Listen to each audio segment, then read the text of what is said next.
આ વાત એટલા માટે આપણે કરીએ છીએ કે તમને એશ્યોરન્સ ખાતરી થાય કે આપણા મન વચન કાયાથી ગમે તે થઈ ગયું હોય, શું કીધું, પણ જો જ્ઞાનમાં રહી શકીએ તો આપણે મુક્ત રહી શકીએ. એવું કહેવાય આપણે જ્ઞાનમાં છીએ કે નહીં, આપણે તો અહંકારમાં જ છીએ સાહેબ. એટલે ભાઈ હું તો જ્ઞાનમાં છું, હું તો અકર્તા છું, ચલો કઈ પણ થયું મારું કર્મ બંધાવાનું જ નથી. એટલે એ જુદી વસ્તુ છે. આપણે હિંસા વધે એવી આપણે કોઈ વાત કરતા નથી અને કરવા માંગતા નથી. આ તો દાખલો તમને એશ્યોરન્સ આપવા માટે કરીએ છીએ. આજે દાદા શું કહેતા હતા, ગમે તેવી મુશ્કેલી આવે ગભરાશો નહીં, વ્યવસ્થિત બહાર કઈ થવાનું નથી. એટલે એ શું કહેવા માંગે છે કે તમને જયારે પ્રેશર આવે ને, પ્રેશર ત્યારે આ વ્યવસ્થિતનો ઉપયોગ કરજો પહેલા, બાકી પછી બોલજો.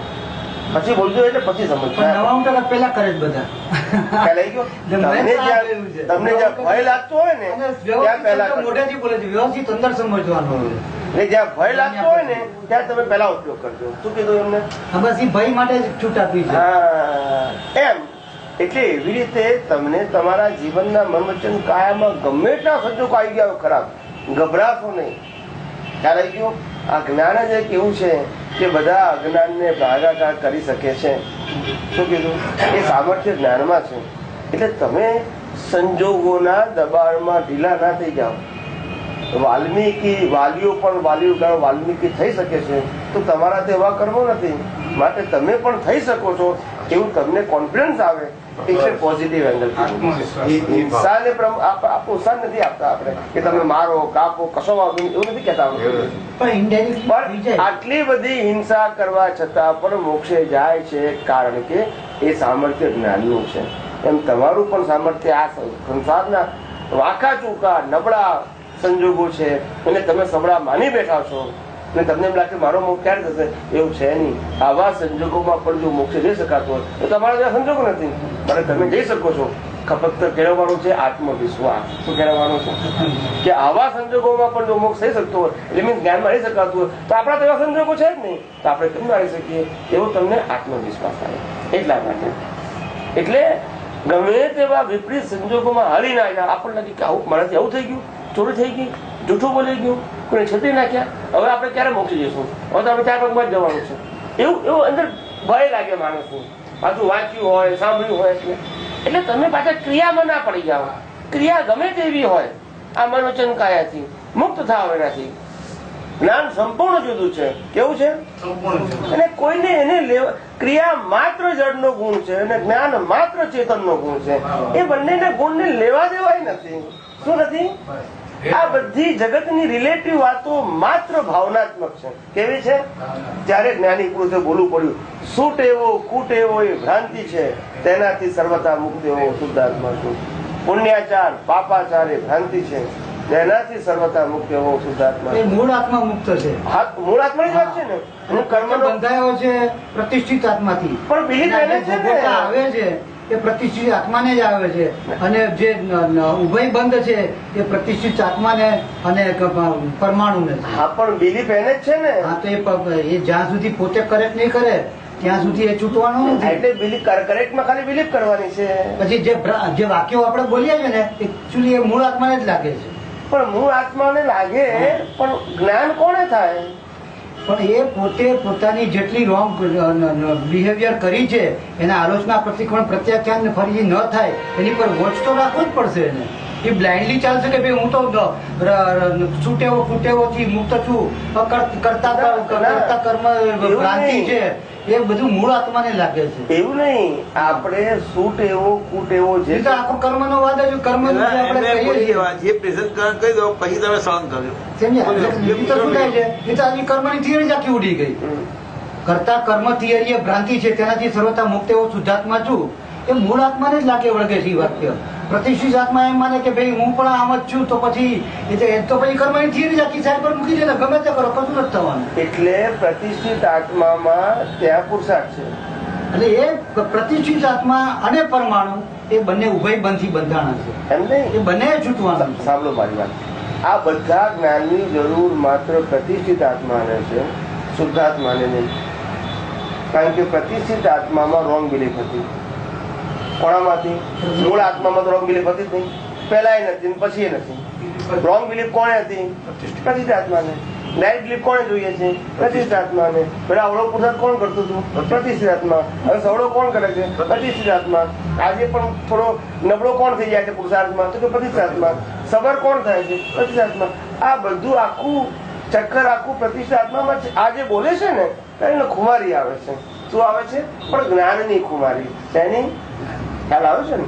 એટલે જે ભય છે ને, મેં આમ કર્યું, મેં આમ કર્યું, મેં આમ કર્યું, એ જે કર્તા પદનો જે ભાન છે, કર્તા પદનો ભય છે, એ કાઢવા માટે જ્ઞાનની કીધું છે. તું પેલા હળવો થા. શું કે છે? બોજા મુક્ત થાય. પ્રતિક્રમણ કરવું અઘરું નથી, પણ પ્રતિક્રમણ ક્યારે કરી શકે માણસ? જયારે અતિક્રમણ કરવા વાળો છે એનાથી મુક્ત થાય ત્યારે યથાર્થ પ્રતિક્રમણ થાય. પણ અતિક્રમણ કરવા વાળા સાથે જો ભળી જાય તો યથાર્થ પ્રતિક્રમણ ના થાય, કારણ કે કરતા ભાવ સાથે થાય. કયા ભાવ સાથે થાય? અને પેલો છૂટો થાય તો અકર્તા ભાવથી થાય પ્રતિક્રમણ. ફાઇલ નંબર 1 દોષ કરે છે અને ફાઇલ નંબર 1 પ્રતિક્રમણ કરે છે. અને પેલો મારા જ દોષ થઈ ગયો અને મારે કરવાનું થઈ ગયું, એટલે આખું બોજું આવી ગયું. એટલે પેલું જે જ્ઞાન યથાર્થ જાણ્યું એટલે બોજા મુક્ત ક્રિયા થઈ. શું થઈ ગઈ? એટલે જ્ઞાનીઓ કીધું કે જેમ જેમ તમારું ડેવલપમેન્ટ થાય જ્ઞાનનું, અનુભવ જ્ઞાનનું, એમ તમારી આ બધી પ્રક્રિયાઓ જે છે પ્રતિક્રમણની, આ સામાયિકની, આ વિધિની, એ બધી બદલાતી જાય. એક સ્ટાન્ડર્ડ ના હોય. આ જગતમાં કોઈ વસ્તુ સ્ટાન્ડર્ડ હોતી જ નથી. શું નથી હોતી? લેવલ પ્રમાણે હોય. કેવી હોય? એટલે તમે વાત કરી હતી ભાઈ કે ભાઈ આ અર્જુન પોતે યુદ્ધ કરવા જાય, પેલા એક જણને તીર મારે, પછી પ્રતિક્રમણ કરે, પછી બીજાને મારે. એવું ના કરે. એ દ્રષ્ટિ જ બદલી નાખી હોય આખી કે અર્જુન જે ઉદય કર્મને આધીન છે એનાથી સર્વથા મુક્ત એવો હું શુદ્ધાત્મા છું. હું અવિનાશી, આ વિનાશી વિનાશી વ્યવસ્થિત ને આધીન છે ને હું મારા સ્વભાવને આધીન છું. અને જો હું સ્વભાવમાં છું તો આ વ્યવસ્થિત ને આધીન જે અર્જુન કરી રહ્યો છે એની સાથે મારે કોઈ લેવા દેવા નથી. તો એ જે એના સ્વભાવનું જે શૌર્યતા છે, સ્વભાવની સૂર્યતા, સ્વભાવની જાગૃતિ, એ આ બધા પરિણામો અડવા દેતું નથી અને નડવા દેતું નથી. પણ કાચો પડી ગયો ને એટલે પછી લો લેવલમાં આવી ગયો, એટલે પછી પરિશ્રમ આવે. શું આવ્યો? એટલે જ્ઞાન શૌર્યતા છે, જ્ઞાન ક્રિયા નથી. ખરેખર તમામ પ્રકારની ક્રિયાઓથી મુક્તિ અપાવે, પણ સ્ટેપ બાય સ્ટેપ. તમારામાં જેટલી સુરવીરતા એટલી ક્રિયા ના હોય. તમારામાં જેટલી સુરવીરતા છે એટલી ક્રિયા વધારે હોય. કોઈ પણ પ્રકારની અશુભ નહીં, શુભ ક્રિયા પણ વધારે હોય. શું હોય? ક્રિયા જ કહેવાય. કારણ કે એ ક્રિયાનો બોજો છે, એ બોજાને આધારે એનું જીવન છે. પુરુષાર્થવાદી જીવન. જયારે જેમ જેમ જ્ઞાન ઉપર વધે ને એમ બોજો ના હોય, સહજ ક્રિયા હોય. કેવી હોય? જ્ઞાન ક્રિયા પણ સહજ થાય. કેવી થાય? આત્મા તો સહજ છે, પણ આ જ્ઞાન ક્રિયા છે. જ્ઞાન ક્રિયા એટલે ઇન્ટુ ઇન્વર્ટેડ કોમા પુરુષાર્થ, પણ સહજ હોય. પ્રતિક્રમણ, સામાયિક, આ બધું સહજ હોય. વિધિ બધું સહજ હોય, નેચરલ હોય. કેવું હોય? આર્ટિફિશિયલ. આર્ટિફિશિયલ એટલે સ્ટાન્ડર્ડ ના હોય. જ્ઞાનીઓએ જે આપ્યું ને, આપણે બધા એ પરંપરામાં જીવવા માંગીએ છીએ. ત્યારે આપણને ખ્યાલ નથી આવતું કે દાદા ભગવાન એવું કેમ ના કીધું કે મહાવીર આ વિધિ કરી હતી તમે કરો, કૃષ્ણ આ કરી હતી તમે કરો, રામે કરી હતી એમને કોણ નાખ્યું કે એમને નેચરલ આપી? દાખલો આપું, કોઈ પણ જે અનુભવી પુરુષ છે ને નેચરલ હોય એની વાત. આપણે તે જ નેચરલમાં જવાનું છે. પેલાને ગોખવાનું નથી. In beginning stage okay, beginning હોય ને તે ઓકે, ભાવ લાવવા માટે ગાઈડલાઈન છે. પછી ભાવ આવી ગયા પછી તમારી પ્રાર્થના કુદરતી હોય, ભાવ જ કર્યા. એ શબ્દને કોપી નહીં કરવાની, પછી મિકેનિકલ થઈ જાય. તમારા ભાવ કુદરતી વ્યક્ત થવા જોઈએ. આ ક્ષેત્રમાં આવ્યા તો આ ક્ષેત્ર નક્ષત્ર દેવતા નિમ્ન કરું છું, એટલે આવું જ જવું જોઈએ. અહીંથી ગયા તમને ખ્યાલ આવવો જોઈએ કે આ ક્ષેત્રના નક્ષત્ર દેવતાઓ મારાથી ભૂલ થઈ હોય એટલે ખ્યાલ આવજો મારાથી દેદારી તે ક્ષમા માંગે છે, ક્ષમા કરી. તો આ નેચરલ ક્રિયા થઈ જાય. શું થઈ જાય? એ આ બધી વસ્તુ આમ શાબ્દિક નથી, શાબ્દિક નથી. આ એનું લેવલ ઓફ અન્ડરસ્ટેન્ડિંગ હોય, લેવલ ઓફ એક્સપિરિયન્સ હોય એટલે આવું થઈ જાય. કોઈ ક્ષેત્રમાં જાય તો આ બધી ક્રિયા થઈ જાય, કોઈ વ્યક્તિ સાથે વ્યવહાર થઈ જાય તો આ બધી ક્રિયા થઈ જાય. આ બધું થઈ જાય એનાથી કરવાના એમાં ના હોય. એનું ડેવલપમેન્ટ છે. પણ આપણી પ્રકૃતિમાં જે અનાદિકાળનો જે અભ્યાસ છે કરવા પડવાનો, એના જે આપણને લાગ્યું કર્યા વગર થતું હશે. હા, કર્યા વગર ના થાય એવા સાચું છે, પણ કર્યા વગર સંસારમાં કશું પ્રાપ્ત નથી. કરવાનું છે અંદર જ કરવાનું છે, બહાર તો કશું. અને તે બહાર પણ ક્રિયાના સંદર્ભમાં કઈ કરવાનું નથી, દ્રષ્ટિના સંદર્ભમાં છે. કયા સંદર્ભમાં છે? દ્રષ્ટિના સંદર્ભ. અને આપણે પણ જ્યાં સુધી આ બધા દ્રષ્ટિની અંદર જે ક્રિયાના કાઉન્ટિંગ છે ને ત્યાં સુધી આપણી દ્રષ્ટિ ખૂબ લો કક્ષાની છે. કેવી છે? દ્રષ્ટિના સંદર્ભમાં તમે ક્રિયાના કાઉન્ટિંગ કહો છો, મારી દ્રષ્ટિમાં જ્યાં જ્યાં લોકોની ક્રિયાના સંદર્ભમાં હું માપ કાઢું છું ને એ મારું લો સ્ટાન્ડર્ડ છે. એટલે કે સમજાવો જરા. કોઈ આપણને કંઈક આ માણસ નિયમિત સત્સંગમાં આવે છે, બહુ સરસ કહેવાય, બહુ એને જ્ઞાન કહેવાય. આ માણસ નિયમિત વિધિ કરે છે એટલે બહુ જ્ઞાન કહેવાય. એ જે છે આપણું અન્ડરસ્ટેન્ડિંગ બહુ લો છે. કેવું છે? ક્રિયાના આધારે તું માપ કાઢે છે. જે પર ને પરાધીન છે ને તું પુરુષાર્થ માને છે. આખો સિદ્ધાંત જ તે જોડ નાખ્યો. પરિણામને જ પુરુષાર્થ માનવા માંડ્યો. હું પોતે પણ નિત્ય વિધિ કરતો હોઉં પણ તે ક્રિયાનો પુરુષાર્થ છે. જે ઉદય કર્મને આધીન છે એને પુરુષાર્થ માને છે. પુરુષાર્થ એ કહેવાય હું વિધિ કહીને ભૂલ્યો હોય કે અવસ્થા માત્ર કુદરતી રચના છે, જેનો કોઈ બાપોએ રચના નથી અને તે વ્યવસ્થિત છે. આ વિધિમાં બોલ્યો અને અડધો કલાક પછી બહાર ગયો અને બહાર ગયા પછી કોઈ આપણને કીધું કે ભાઈ વસ્તુ લેવા ગયા બજારમાં અને બજારમાં આપણે કીધું આ કેટલાની વસ્તુ છે? તો લોકો સાહેબ 100 રૂપિયાની છે. આપણે લઈને ઘેર આવ્યા અને ઘરવાળા કેટલાની લાયા કે 100 રૂપિયાની. એટલે કે 75 તો અહીંયા બાજુમાં મળે જ કે છે. ને તે વખતે આપણને ખ્યાલ આવી જાય કે અવસ્થા માત્ર કુદરતી રચના છે, જેનો કોઈ બાપોએ રચના નથી અને તે વ્યવસ્થિત છે. બસ તો એ તમારી જમી થઈ ગઈ. પણ મેં હવારે બોલ્યો નથી પણ હાજર રીતે હાજર ના કરેલી શું કામ? પેલી કરી છે ખોટી નથી, એ બેઝ માટે હતી, પછી લાઈવ કરવાની હતી. પણ આપણે તો બસ હવે આગે સે ચલી આવી. એમને કીધું એ ભ્રમ, એમને કીધું કે ખોટું નથી પણ એ કાળમાં તમે પહેલા ધોરણમાં હતા. હવે 5મા ધોરણની કઈ વાત કરે દાદા? તમારું ધોરણ પહેલું હોય, દાદા ભગવાન જયારે આયા હતા તમને જ્ઞાન આપ્યું ત્યારે તમારું ધોરણ 1 થી 5 નું હોય તો તમને એ જ્ઞાન આપે. 6 થી 10 નું એમની પાસે છે પણ તમને આપીને શું કરે? અદર જાય. એટલે તમને 1 થી 5 નો પેલા પાકું કરો. શું કીધું? આપણે જઈએ બહાર પેલા ધોરણ કે એકડો ઘૂંટો એટલે પણ કેટલી વખત પણ કે એક પાવ કરવાનું તારે કે છે. કારણ કે એ આપણું લેવલ છે, એ ખોટા નથી. તમે લેવલ પ્રમાણે આપ્યું પણ આપણે શું માનીએ છીએ કે આટલા વર્ષ થયા તો આપણું લેવલ ના બદલાયું અને પાછા પ્રગતિ માનીએ. પાછા લેવલ તો પોતે જ લાવવાનું છે ને, લાવવાનું નથી. આ માન્યતા ઘર કરી ગઈ છે આપણી.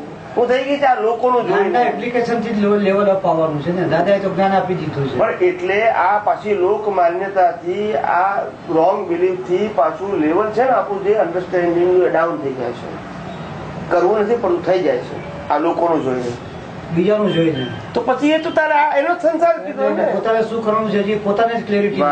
ક્રિયામાં બધાની ક્રિયા હું તમને આજ તમને કહેવા માંગુ છું પોતાને પોતાની જાત ઉપર એટલે પોતાની જાત ઉપર એટલે પોતે જે પ્રાપ્ત કરવું છે સમજણ, એમાં એને કોન્ફિડન્સ સેલ્ફ કોન્ફિડન્સ ડેવલપ કરવાની છે. શબ્દ તો સાંભળ્યા, શબ્દની સમજણ પણ છે પ્રાઇમરી. એમાં શું નથી? એટલે અમુક વાત એવી નીકળે અને એમાં કોકને ક્લિક થઈ જાય તો એને એ બાબતમાં કોન્ફિડન્સ થઈ જાય. ખ્યાલ આવી ગયો? આ હાઈ લેવલની વાત એટલા સંદર્ભમાં બોલતા હોય એને કોન્ફિડન્સ આવે. ખ્યાલ આવી ગયો? અંદર કાચો પચો થઈ ગયો ને તો મારું આપણને લાગે કે આ માણસ કેટલી મુશ્કેલી વાળો છે, કેટલા ખોટા કામ કર્યા. ખ્યાલ આવી ગયો? સમાજની અંદર ખોટા પૈસા ભેગા કર્યા, લોકોને ત્રાસ આપે, બધું કર્યું અને એ બચારો અહીંયા કઈ આવ્યા હોય. હવે આપણે કહીએ કે આવું કામ કરનારાનું ક્યારેય મોક્ષ ના થાય તો એને શું લાગે? એટલે આપણે શું કહીએ? થઈ ગયો ને વાંધો નહીં, હૃદયથી ક્ષમા માંગશે પણ એટલું ધ્યાન રાખજો થઈ ગયું છે એમાં આજનું તારો પુરુષાર્થ નથી, પરિણામ માત્ર છે. હાર્ટલી ક્ષમા માંગજે, નક્કી કરજે કે પરમાત્મા જે થઈ ગયું એમાં મારી સિગ્નેચર નથી. શું કીધું? પરમાત્મા છે તું માપ, આજે માપ, આજની એક્ઝામમાં માપ. રિઝલ્ટમાં તો સવાલ નથી, એ તો એક્ઝામ આપી તેમ રિઝલ્ટ છે પણ આજની એક્ઝામમાં તું પાસ થઈ ગયો કારણ કે તું સિગ્નેચર નથી કરતો કે આ જે થયું તે બરાબર છે એવું કહેતો નથી. તું આજની એક્ઝામમાં પાસ છું એટલે એને કોન્ફિડન્સ આવતું આવે. નહીં તો આટલું બધું કર્યું હવે હું ક્યારે જઈશ મોક્ષ? એ વાત જ મૂકી દો કે આપણે હવે આપણે ગામનું નથી. એટલે એને પોતાને ડાઉન જતો રહે પછી માનવું. એટલે કોન્ફિડન્સ ક્રિએટ કરે. શું કરે જ્ઞાનીઓ? અને દાદા ભગવાન આ જ કરતા હતા, આત્મવિશ્વાસ કરતા હતા. રોંગ બિલીફોનો ફ્રેક્ચર કરે અને રાઈટ બિલીફ બેસાડે, રોંગ બિલીફોનો ફ્રેક્ચર કરે, રાઈટ બિલીફ. આ જ કામ કરતા હતા. અનાદિકાળની ખોટી માન્યતા, આમ થઈ જશે, આમ થઈ જશે, કઈ થવાનું નથી. ખ્યાલ આવ્યો? એક ભાઈ આવ્યો દાદા ભગવાન પાસે, એને પરણવાનું હતું. છોકરી બધું નક્કી થઈ ગઈ હતી, 22-23 વર્ષનું હશે. તો કે દાદા પરણવાનું તો છે, નક્કી થઈ ગયું બધું કે છે, પણ હવે મને વિચાર આવે છે કે મારો આ સંસાર સારી રીતે ચાલશે કે નહીં, કારણ કે આ સત્સંગ આવડ્યો છે, જ્ઞાન બહુ આવ્યું છે મારી પાસેથી. હવે એમ લાગે છે કે આ જ્ઞાન સાથે આ સંસારમાં કેમનું જીવવું આપણે, એટલે મને અંદર જરા આમ એ થાય છે. એટલે દાદા કે સંજોગો શક્તિ લઈને આવે. શું કીધું? હા, વાઇફ બાકી હશે ને તો સહન હશે જ અંદર ઇનબિલ્ટ હોય, કારણ કે આખો હિસાબ પૂરો કરવાનો છે, અડધો નહીં. ખ્યાલ આવ્યો? એટલે શક્તિ કુદરતી પ્રકૃતિમાં હોય છે. શેમાં હોય? જ્ઞાનમાં નહીં, પ્રકૃતિમાં. તારે રહેવાનું છે જ્ઞાનમાં. આ અમારી શક્તિ હશે જ. જેને 10 ગોળી ખાવાની હોય પહેલી ગોળી ના મરે, મળે તો કોઈ 9નો હિસાબ કઈ પૂરો થાય. એટલે પહેલી ગોળી વાગે, રિપેરિંગ થાય, પાછું લડવા જાય, પછી બીજી વાગે, પાછું રિપેરિંગ થાય. અને જો એક જ ગોળી ખાવાની હોય તો જેવી ખાય ને ઉપર પહોંચી ગયો, પછી વાર્તા પૂરી થઈ ગઈ. અને હિસાબ જ એટલો તો સમજાય છે. આ કુદરત નું કાનૂન જુદો છે આખું, અને પુરુષાર્થ જુદી વસ્તુ છે. પણ કાનૂન ને સમજો તો ખરા. પેલા કાનૂન સમજશો ને તો 50% પ્રોબ્લેમ તમારા ત્યાં સોલ્વ થઈ જશે. આ કુદરત નું કાનૂન, દાદા ભગવાનનું એક વાક્ય છે આપતો સૂત્ર, જો તમારા વાંચવામાં આવ્યું હતો. દાદા કે આ સંસારને જાણો અને ક્યાં આત્માને જાણો. ગમે તે એક જ્ઞાન તો બીજું જણાઈ જશે, પણ યથાર્થ જાણો. કેવું?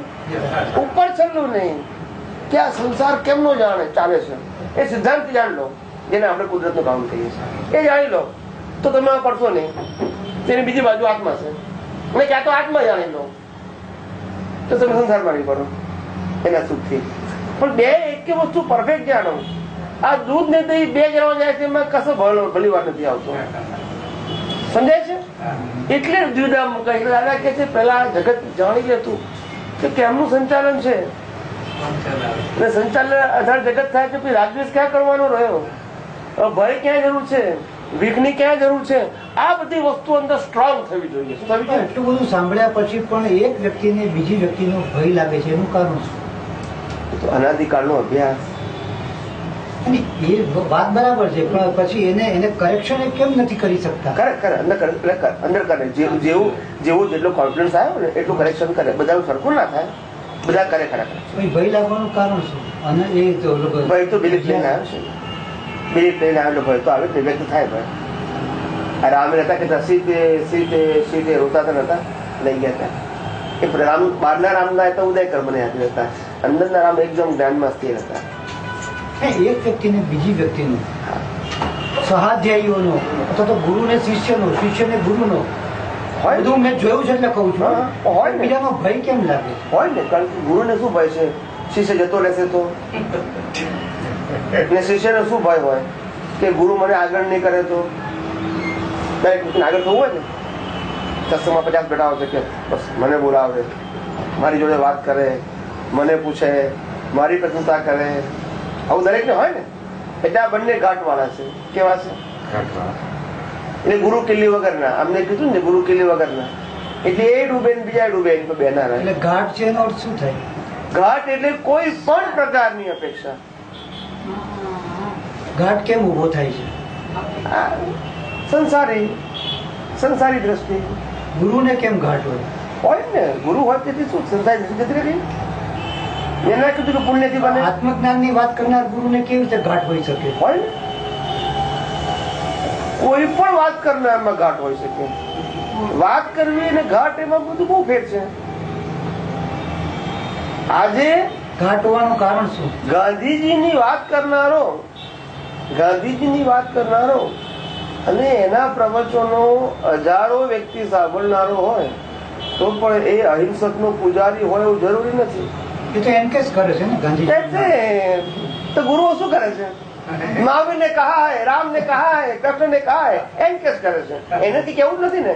એ ક્યાં કહેવાના હતા? ભય લાગે છે ને. એટલે મહાવીર નું નામ દે એટલે તમે ચૂપ થઈ જાઓ, વાણિયાઓ. કૃષ્ણ નું નામ દો એટલે વૈષ્ણવ ચૂપ થઈ જાય. ગીતા નું નામ દો, દાદા ભગવાન નામ દો તો મહાત્મા થઈ જાય.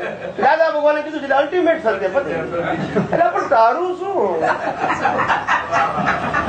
આ તો એન કેસ જ છે અને આ પરંપરા બહુ રોંગ ચાલે છે. આપણે ઇન્ટેન્શન એન્કેશ કરવાનો છે. વ્યક્તિગત વાત જવા દઈએ પણ એટલો રોંગ ટ્રેક ચાલે છે ને અમને અંદર એમ થાય કે આવું દાદાના વિજ્ઞાનમાં આવું એન કેસ કરે છે બધા. દાદા ના ઉપર દાદા પણ મહાવીરે ક્યારે એવું નથી પૂછ્યું કે મારા નામ ઉપર આ ધર્મ ચાલે છે અથવા ચલાવજો એમ ક્યારે નથી કીધું. સમજાય છે? વ્યક્તિને શું કામ માહે પડો છો? વિજ્ઞાનની માહે પડો ને. મહાવીર પણ આ જ કહેતા હતા તમારી વાહે ના પડજો. જયારે હતા હયા ત્યારની વાત કરો છો. એને ક્યારે કોઈ શિક્ષણ નથી કીધું તું મારી વાહે પડ. વિજ્ઞાનની વાહે પડ. મેં તને જ્ઞાન આપ્યું એગો મેં સાસો બસ અનુભવ કર. તે જ હું મહાવીર છું. તે સાચું જ્ઞાન છે. આ મહાવીર સાચા નથી. આ તો બાળી નાખવાના છે અને વાહે પડે તો કશું નહીં થાય. એટલે ગૌતમ સ્વામીએ પણ મેં કીધું હતું ને તો પછી કે ભાઈ મારું અવલંબન નહીં લે તારી અંદર જાય. હા એટલે એ સાચા પુરુષો હતા. એને ચોખ્ખું કીધું એને કે ના હવે આજે ગૌતમ સ્વામીને કીધું આજે 26 વર્ષ પછી આપણે હજુ એ કર્યા કરીએ તો મહાવીર શું કરે એમ કહો મને. એમાં એમના જ્ઞાનની ખામી છે. આપણે ના સમજે કે આપણા સ્વાર્થને કારણે આપણી લો દ્રષ્ટિને કારણે એને ગુરુઓ પણ એ જ કે. અને સાહેબ મહાવીરની આરતી હું એટલા માટે ઉતરાવું છું કારણ કે લોકો મારી આરતી ઉતારે ના સમજાય કારણ કે પરંપરા જીવતી રહે ને સાહેબ. શું રહે? અચ્છા